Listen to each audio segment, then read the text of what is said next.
পেয়েছি, কারণ গ্যাস তো গত 15.5 বছর নতুন করে খনন করা হয়ই নাই।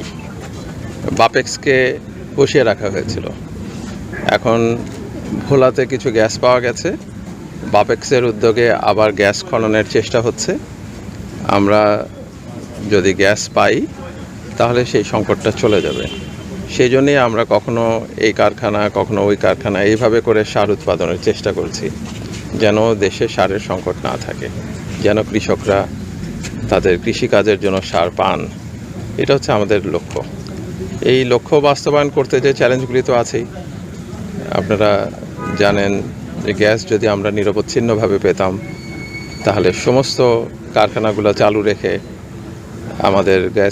আমাদের সার আমদানি করতে হতো না, তারপরে আমাদের আমদানি করতে হয়। এই অবস্থাতে আছি আর কি।